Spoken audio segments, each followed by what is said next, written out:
Welcome to the PETA Podcast. I'm Emil Guillermo, your host for this behind-the-scenes look at PETA, the largest animal rights organization in the world. Here we talk to the key players at PETA and the movement and ask them about how animal rights change their lives and how they stay motivated to make the world a better place for the animals. On today's episode, we know what happens when you rip children away from their parents and families already. We know from how SeaWorld treats orcas. We saw it in the movie Blackfish. It's a total heartbreak for these animals. Anyone who's seen Blackfish will never be able to forget the scene where an orca at SeaWorld gives birth and the baby is shortly taken away and shipped to another SeaWorld amusement park. And the mother just floats in her tank, vocalizing and crying. Their bond is immediate, and their bond is as strong as a human mother's bond is with their baby. And that just needs to be understood. So Corky has lived a lifetime of misery and, deserves a chance. She's 53 now. Every year that passes, SeaWorld is missing an opportunity to do right by her. For Lisa Lange, PETA's Senior Vice President of Communications, the fight to stop SeaWorld's cruelty is ongoing until SeaWorld moves orcas to sea sanctuaries. Until that happens, unless you're there to protest, there's no reason to go to SeaWorld. The number one thing a person can do is just simply not go. The more money they lose, the more attendance goes down, the more they're going to have to pay attention to next steps in freeing these animals to sanctuaries. But also, write to the company. Let them hear from you. Write letters to the editor of your local newspaper talking about how these animals deserve to be in sanctuaries. Just be active. Protest. If you live in San Antonio, Orlando, or San Diego, protest SeaWorld. Join PETA in doing that or start your own protest. The Sanctuary Movement for Orcas on this episode of the PETA Podcast. But first, thanks again for joining us here at the PETA Podcast. Please share a link with your friends and let them know the animals have a voice on the PETA Podcast. Go to our webpage at PETA.org and listen to all the episodes. There's the first episode with PETA President and co-founder Ingrid Newkirk, who debunks all the myths you've heard about PETA and animal rights. Upset about needless experimentation that kills animals? Check out episode 20, The Killing Labs, and episode 11, Vivisection Hell. Wondering what the connection is between animal rights and human rights? PETA's Chief Counsel Jeff Kerr explains in episode 2. Listen to all our episodes on Apple Podcasts, Spotify, or wherever you download your podcasts. And if you're on Apple Podcasts, don't forget to rate and review the show. It helps the algorithm know that PETA has a podcast on the issues important to you. If you really want to help the animals, you can always hit the Donate Now button at PETA.org. And if you're high-tech and have Amazon's Alexa, it's as easy as saying, "Alexa, donate to PETA." And now to our episode. Lisa Lange, PETA's Senior Vice President of Communications, has been an advocate for orcas even before she began working for PETA decades ago. Here she talks about why you still shouldn't go to SeaWorld, and she talks about how miserable life continues to be for orcas like Corky. Lisa talks about how Corky was taken away from her pod in the Pacific Northwest. Essentially imprisoned by SeaWorld for decades, Corky's been made into a breeding machine, only to have her babies taken away to be used for more exploitation. Corky could be sent to sanctuary, but SeaWorld isn't budging.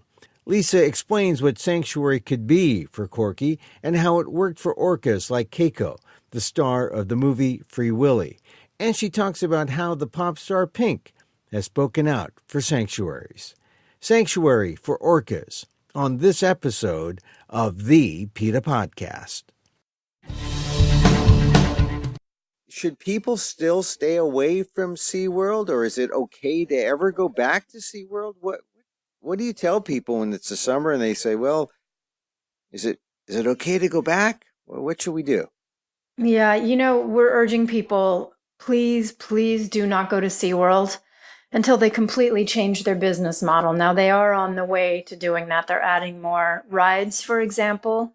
They're trying to appeal to people who reject cruelty to animals, which is really what this defines this park. You'll see a lot of advertising from SeaWorld on television and on the radio. And they talk a lot about the other aspects of the park because they're trying to woo people back. You know, they lost 200 million last year and 1.2 million visitors. So they're very desperate, but we're saying, no, no, no, please do not go. So it really is indicative of how successful Blackfish has been and how successful the protests continue to be. Really, right? That they're losing business. But sometimes people forget, and sometimes people might think, "Oh, that was a couple years ago. Maybe it's okay," but it's not okay. That's right. It's not okay. And, you know, we are working overtime to remind people that nothing has changed there. You know, SeaWorld is still breeding other animals. They may not be breeding orcas now, but they are still breeding other animals. They are still keeping these orcas in captivity for an indefinite amount of time, despite the fact that there is a program underway and groups working to secure sanctuary for these orcas. SeaWorld won't budge. And we have just submitted another shareholder resolution. They're a publicly traded company, urging them to look at this again and retire their orcas to seaside sanctuaries to allow them to live out the rest of their lives in the ocean where they belong. All right, now this made news recently. You had the singer Pink, who made headlines talking about SeaWorld. Tell us about her plea, or what did she tell the world about what SeaWorld should do during the annual meeting that SeaWorld had? Well, she's wonderful. You know, she echoed what we've been asking them to do for a while now, and that was to, you know, begin the process of releasing these orcas to seaside sanctuaries.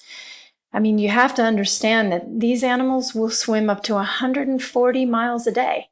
They dive very deeply. They're able to get out of the sun when they're in the ocean. They hunt for their own food.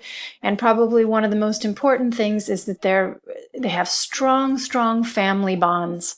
They also communicate and live through echolocation. They use their hearing to communicate in every kind of way. And their echolocation in these small tanks just bounces off of the walls and literally drives these wonderful animals insane. All of that is eliminated if you allow them to live in seaside sanctuaries. And some of the younger orcas would even be candidates for potential release into the ocean, depending on their health, again, depending on their age. But SeaWorld won't even move in that direction, and they owe that to these animals. And so Pink and PETA and, you know, decent people worldwide are urging SeaWorld to make the right and the kind decision here. Well, what is the rationale for not taking action? Why doesn't SeaWorld, and they've got a new CEO, they have a new, you know, they're trying to right the ship. Why don't they take action? You know, this has been a very short-sighted company for a very long time. And you can tell by the turnover in their executives. You know, they hire them and they fire them, and they've laid off so many people in general. But it's pretty stunning how they don't recognize that they are never going to come back from what we term the Blackfish effect. People now know how badly these animals are suffering in captivity and how, you know, how long. This is a history of misery for these animals. But as long as SeaWorld can suck money out of these animals, and, you know, they're going to do it. And so they will not budge. So the orcas are still there. The orcas are still there. They're still performing. Yeah. And they're still, and the pleas for sanctuary for these older animals, or for all the animals, goes unheeded. It does. And, you know, it's pretty stunning. I was there in the park in San Diego last July, and I went in. I haven't been there since I was a kid. Obviously, I've boycotted them most of all my adult life. But we were there for a protest, and I was stunned at just how small all of those tanks are. watching these beautiful orcas swim in these tiny, tiny little circles in this chemically treated water, for them to be able to match what they would swim in the wild, they'd have to swim the length of their tanks more than 4,000 times a day. Ooh. And it's stunning, but what was encouraging when I was there was you do hear people, we overheard people standing around the dolphin tanks, the orca tanks, saying, wow, this is not very big. Or remarking about the cuts on the side of the dolphins because they rake each other. That's the term for, they kind of attack each other out of frustration. I mean, they're put in small tanks with incompatible tank mates. I mean, they would be swimming with their families if it were left to them. At SeaWorld, they're all just kind of thrown in together. So it's really distressing to see exactly how SeaWorld is forcing them to live. Now, PETA is a shareholder in SeaWorld. I guess this is a way to get on the inside and to create more effective protests. And this is one way PETA has a say in corporate policy. Explain how this works exactly, and what effect do you have? A greater effect being a shareholder? Do they listen to you more as opposed to shutting you off? Well, other shareholders hear us and understand what we're asking for. SeaWorld is not particularly open to what we have to say, and they should be. I mean, if they want to save the company, they should be listening to PETA and other people who said, you've exhausted this business model. You need to go in another direction. I mean, look at what happened with Ringling Brothers. They stopped touring last year they shut down last year. They first stopped, touring with elephants because there was just such a hue and cry from people saying, no, beating elephants, chaining them for entertainment never should have been allowed, but it certainly needs to be relegated to the history books. And that's a sign of exactly how people feel about marine mammals in captivity as well. So as shareholders, we're able to, every year we submit a shareholder resolution. Does SeaWorld listen to us?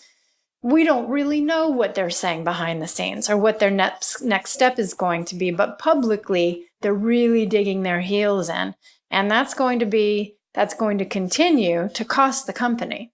One of the issues, I mean, the key issue for PETA right now are the seaside sanctuaries, and we talked about Pink taking a stand, asking that the SeaWorld transfer the orcas and other marine mammals to these seaside sanctuaries.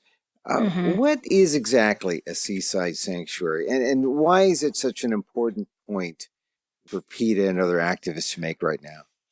Well, a seaside sanctuary is a place that's designated to help rehabilitate orcas who have been in captivity. And what it is it's an area in the ocean, wherever their home waters are, depending if they're Icelandic orcas or if they're from the Pacific Northwest, like, for example, Corky is. Corky is an orca at SeaWorld San Diego. And it is the ocean, and it is near their home pods. I'll use Corky as an example because I had the good fortune of being able to visit the area where they want her released. And it's a cordoned off area where the animals are allowed to swim distances. They're allowed to deep dive as they want to. And it's a place where they are kind of retrained to be orcas. So right now they're only fed frozen fish, for example. They're in chemically treated water. They all have those real floppy dorsal fins because their circulation is compromised because they're forced to just swim in these small circles. So in a seaside sanctuary, they're basically trained to be orcas again. And in the meantime, Corky would, for example, be able to hear and see her family swim by. They're known as the A5 pod, swim by in Blackfish Sound up in British Columbia. So she would become reacquainted with the language that she still knows. She would be able to communicate with members of her family after she was captured in 1969. Her mother went on to breed in the wild, and so Corky's siblings are alive and swimming free in the Blackfish Sound. So they reacclimate themselves. And if they're healthy enough, they can be released. By releasing the orcas or putting the orcas to the sanctuaries, it's sort of like they're still under control by SeaWorld to a degree, no? Or are they totally released? Or how does that, is it kind of like a halfway house situation? Yeah, it is kind of like a halfway house. And SeaWorld can be a part of the solution or they can back out of it. They can get these animals to sanctuary and then be there to help rehab. These animals know those trainers. And so why not be a part of the solution? Frankly, this could be a moneymaker for SeaWorld if they were to do it in an uninvasive way. For example, for Corky, there's an old abandoned fishing lodge up near where they want her sanctuary to be. And the folks who own that fishing lodge want to be part of the rehab process. You could rent those rooms out to people who could just kind of watch and see the rehab process, see the trainers working with Corky to teach her, once again, how to catch fish and how to communicate and how to swim. And they would keep a very close eye on her health and make sure she's okay. This has been done before with Keiko, the orca who was the star of the Free Willy movie. Right. So it's been done. It's been done for several dolphins. It's something that the National Aquarium is doing with their 8 dolphins. So yes, SeaWorld can be a part of it or they can back out, but it has to be the next step for these animals. Is it an idea of what is entertainment versus information or education, and education is boring? Or, I mean, I don't, the reluctance may be that they'd rather see the orcas swim through hoops and do tricks and that kind of thing, or that's what the audience wants?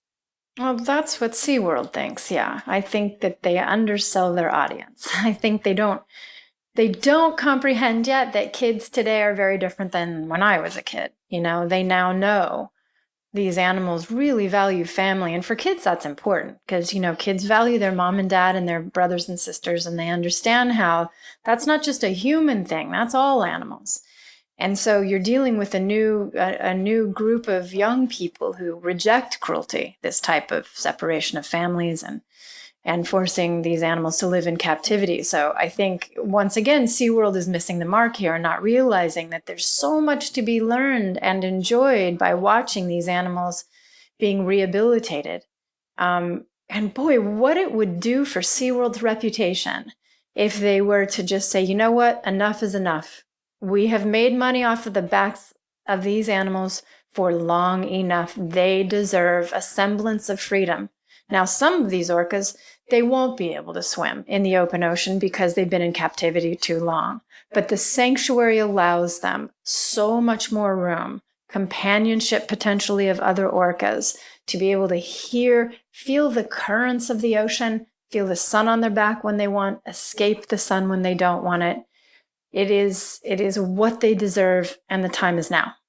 Boy, that would be so ideal. And it sounds like the high road that's not really all that high. It just sounds like the just road or the way that SeaWorld should go. But where's the reluctance on the part of SeaWorld to take that more humane stand? I mean, or are there people within the organization, not just shareholders, like activist shareholders like PETA and others, but is there a movement within the company to say, hey, look, let's get away from this? And I guess there are people who say, let's just put more roller coasters and sell more T-shirts, but they're still digging in there with the orchids, it seems. They are. I mean, they really are trying to make every nickel they can off these animals. And I think, the smart money is on the CEO or any executive at SeaWorld who's saying exactly what you're suggesting. And they may be behind closed doors. I'd love to be a fly on the wall in one of those meetings. Yeah. But the smart money is on the man or woman who's leading SeaWorld and who understands, you're going to have to do this. You're going to have to get out of the animal exploitation business if you want to survive as a company. And prolonging that decision is just going to bring loss for the shareholders. But they get caught up in this. We need to make money every quarter. We need to make money every quarter. Every quarter, just about, they're losing money and they're losing visitors. But no one wants to take that, what they see as too brave a step. But someone's going to have to do it. The sooner they do it, the better it is going to be for the company. And of course, from our standpoint, the better it's going to be for the animals. Now, you mentioned a couple of orcas specifically, Corky, which we'll Hmm. get to, but you also mentioned Keiko, who was the star of Free Willy, and I remember watching Free Willy when it first came out.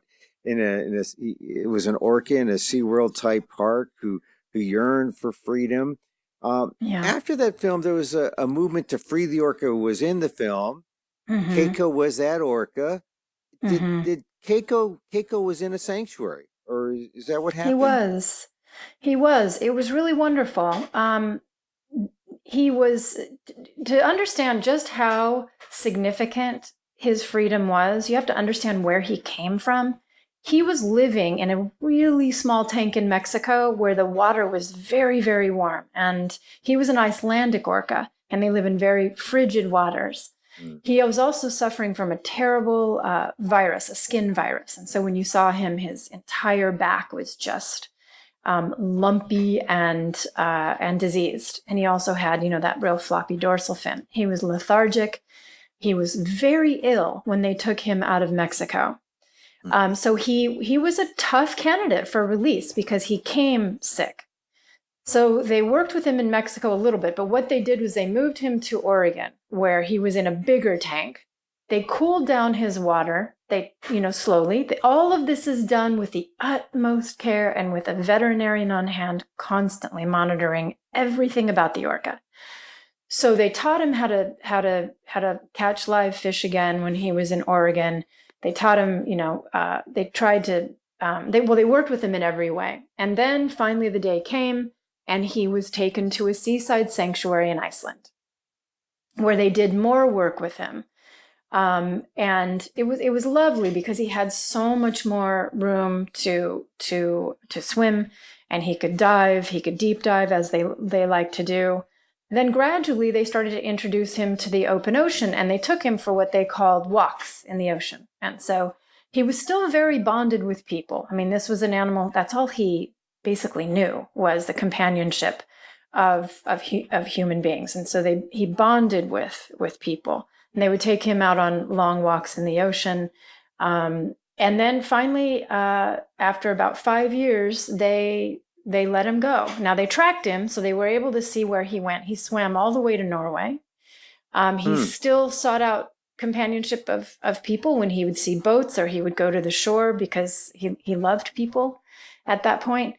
And he lived for a full year before he did die. But that is a success. This was 5 years of this animal who was taken out of that warm tank and given the opportunity to feel the open ocean.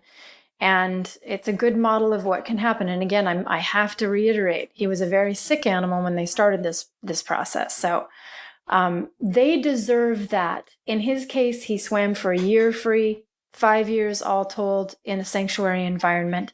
They all deserve that. And people should have Keiko in mind, and they can go and watch maybe Free Willy's on Netflix or something. But I remember Mm-hmm. seeing the movie. Those of us of a certain age will remember the movie, and it's good to hear that it was a success story because there were some grumblings that maybe it didn't work out well for Keiko, but that wasn't true, Mm-hmm. was it? No, he did not live forever. Would we have wanted him to live longer because to just give him more time outside of that tank? Absolutely. Mhm. But he lived free for a number of years, and that's what we want. We're not suggesting that living in the open ocean is going to be some panacea that's going to allow these orcas to live hundreds and hundreds of years. They don't. But what it does allow them is some time free. After all of this time, Corky, for example, she was taken from her mother, which is just the Right. strongest bond between these animals. She deserves to be back in her home waters. Yeah. Now you mentioned Corky earlier. Corky is this other orca who Mm-hmm. was taken from the northwest from Vancouver, British Columbia. Yeah, off the coast of Vancouver Island. Yeah, she was in Pender Harbor specifically. She was taken in 1969 when she was 3. And taken for her mother, which is not Yeah. unlike something similar that's in the news in terms of human beings. But Mm. it's for no matter what species, it's not a good thing, be it Mm-mm. orcas or bears or humans. No. But she was taken and brought to SeaWorld in San Diego. And then tell us what happened to her there. Well, initially she was taken to the Aquarium of the Pacific in Southern California, right here in Los Angeles. So she didn't go straight to SeaWorld, but she ended up at SeaWorld. And the interesting thing is, there was a scientist who was present when she was kidnapped in 1969. His name is Dr. Paul Spong, and he worked at the time for the Vancouver Aquarium. And he was present for that capture, and he was there to see just how traumatic it was for both the baby and the mother. And he saw to it after those years, he wanted to work on understanding orca behavior and understanding language specifically. And it has been his life's work to try to reunite Corky and Corky with her family. But in answer to your question, when Corky has been bred more than 6 times, and every single baby has died. And in the wild, this doesn't happen. In the wild, they give birth, and several times, and typically the families stay together. Well, wait a minute. Now you're saying that 6 times she was bred. This is sort of like a machine type work. Yeah, She was a breeding machine, essentially. Yeah. And she was inbred too. She was bred with her cousin numerous times. And some of the babies, she miscarried. Some of the babies were born and then died immediately, and some lived a little bit longer. And in every instance, it's a total heartbreak for these animals. Anyone who's seen Blackfish will never be able to forget the scene where an orca at SeaWorld gives birth, and the baby is shortly taken away and shipped to another SeaWorld amusement park. And the mother just floats in her tank, vocalizing and crying. Their bond is immediate, and their bond is as strong as a human mother's bond is with their baby. And that just needs to be understood. So Corky has lived a lifetime of misery and, deserves a chance. She's 53 now. So, every year that passes, SeaWorld is missing an opportunity to do right by her. Now, there's another story about Corky, in that she bonded with another baby orchid, right? Yeah. And Orchid's mother got upset and actually created an adversary, of Corky, and they had a fight. Yes. Tell us about that. Yeah, and they fought and they rammed, and it broke Orchid's jaw, and she bled to death. And that's, not the first time something like that has happened. I mean, the thing is, and this is just the interesting work that Dr. Paul Spong has done in British Columbia, their languages are different. I mean, he's been able to identify pods in the Pacific Northwest by their language. It's like it's like different regions of the United States have different accents. Different countries in the world speak different languages. This is the same with these animals. And so when you throw an orca, one orca who may be an Icelandic orca, into a very small tank with an animal who may be from the Pacific Northwest, they can't communicate. They're frustrated from their confines. They're frustrated from the fact that they use echolocation to speak and to identify. And so they're completely anxiety ridden.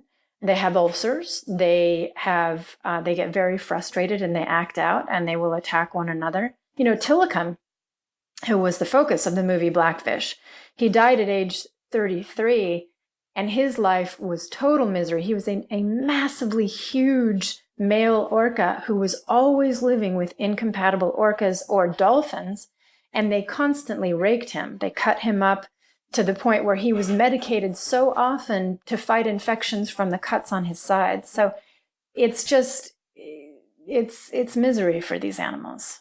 Now, you actually went to the Pacific Northwest to see where Corky's pod lives. And, as you say that, I'm Filipino American, and my mother and father came from the Philippines, but they came from different parts of the Philippines and spoke different dialects. Mm-hmm. So, one came from the north, one came from the city near Manila. When they came to America, they couldn't speak to each other in their dialects in America, so they were forced to speak English, and Right. they weren't able, and I know they must have felt a little strange because they were Filipinos in America, and so I relate to your Orcas story because I know as Filipinos, Mm-hmm. my parents had the same thing. They had their own little.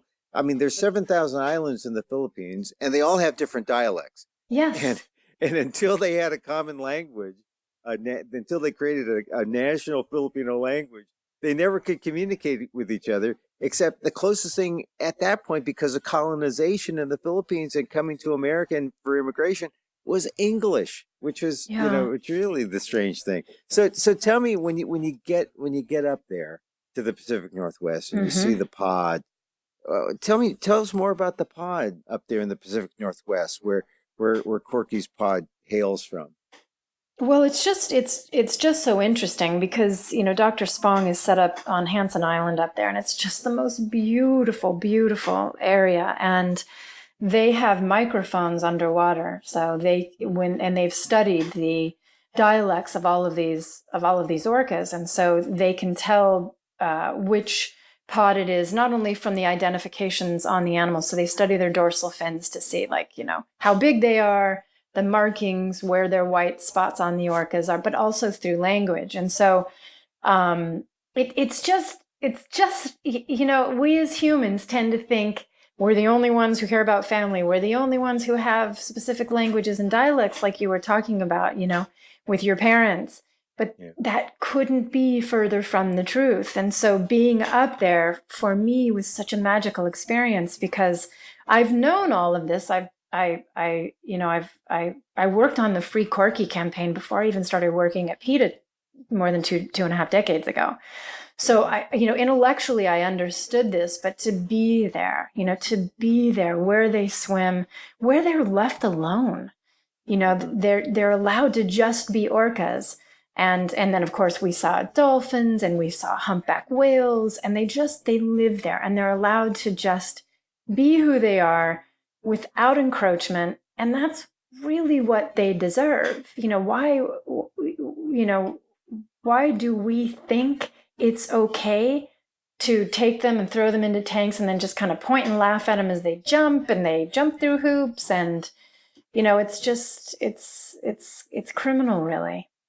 And so you saw that where Mm-hmm. Corky really could be. I mean, that could be Mm-hmm. the sanctuary, right? I mean, that could be a, Mm-hmm. a sanctuary place where Corky, who is now in this concrete tank at SeaWorld, Mm-hmm. Mm-hmm. could be there where you were. Yes, she could be. And the thing is that what people have to understand, and what SeaWorld does understand, is that none of all of this would be done with great caution. She would have to be, she's 53, so she would have to be assessed. How is she physically right now? She'd have to be well enough to be transported. So every precaution in the world would be taken. All of the good folks who are involved with the sanctuary movement know that not every orca is a candidate for full release. So each of them would have to be assessed by veterinarians, and not just SeaWorld veterinarians, because we know where they'll likely come out on this, but independent veterinarians who will move in and say, yes, this orca can be, or here's what we need to do to get their health back. But again, I remind people that it was done with Keiko, and he was a very sick orca. And is it possible though that Corky might be too old, not not well enough to be sent back to uh, her original pod, but certainly could maybe be someplace closer to Well, yeah, I SeaWorld? mean, yeah, well, here's what we do know is that she's suffering in captivity now.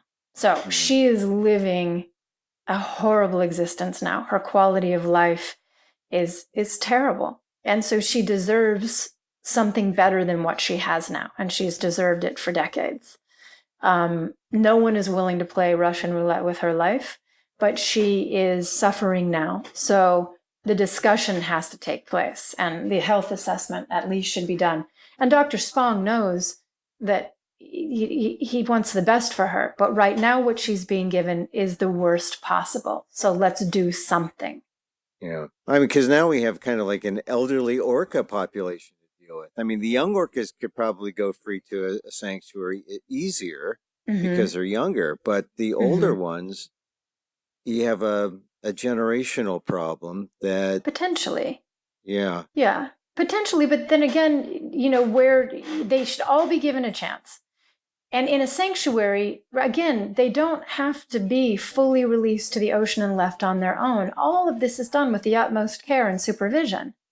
Right. But, remember for years, Keiko just took ocean walks. He'd go out for hours and a boat would be right there to keep an eye on him to make sure everything was okay. But that's freedom to a certain extent, to a large extent, especially when you compare it to what they're living now.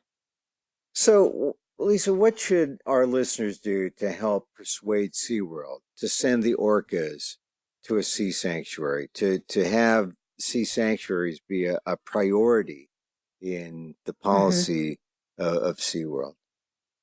The number one thing a person can do is just simply not go. The more money they lose, the more attendance goes down, the more they're going to have to pay attention to next steps in freeing these animals to sanctuaries. But also, write to the company, let them hear from you, write letters to the editor of your local newspaper talking about how these animals deserve to be in sanctuaries. Just be active, protest. If you live in San Antonio, Orlando, or San Diego, protest SeaWorld. Join PETA in doing that or start your own protest. Write to any, often SeaWorld will go on some of these morning shows and they'll bring animals on. If you see that on the Today Show or wherever else, write to the Today Show. Write to your morning show if they have SeaWorld representatives on and tell them what's wrong with that. Just be active. Let your voice be heard. But again, the most important thing is don't go, and tell people on social media, tell your friends, urge them not to go. Use PETA's website, SeaWorldOfHurt.com, post our blogs and our updates on the campaign, and just keep it going. The only way we're going to win this is to continue having the conversation. We cannot let the dialogue stop. And I guess also maybe see Blackfish again, because it's not over. It's not, I mean, a lot of people might have thought that, well, that's an old movie. It's a couple years now. Certainly it's over, but it's not. No, the only thing that's changed is that poor orca, Tilikum, is dead. And he died prematurely. He died in misery. He lived in a very, very small tank.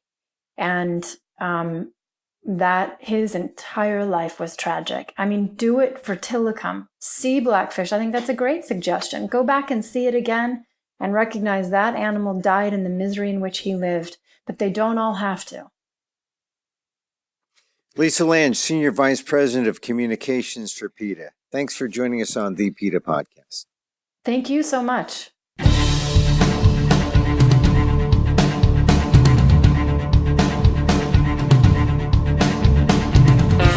Lisa Lange, PETA's Senior Vice President of Communications, on the importance of sanctuary for orcas held in captivity, especially those at SeaWorld.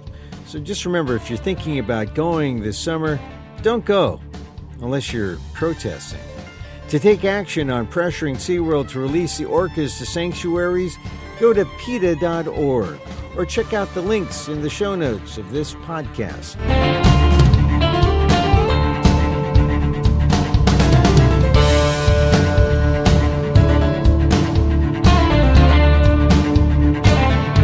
And that's our show for today. Contact us at PETA.org. You can find me on Twitter at Emil Amok or on AMOK.com. Hey, once again, thank you for listening. Check out all our episodes on Apple Podcasts, where you can rate and review the show. It helps get the word out about the issues you care about. And don't forget, you can help the animals and PETA, especially if you have Amazon's Alexa. Just say, Alexa, donate to PETA.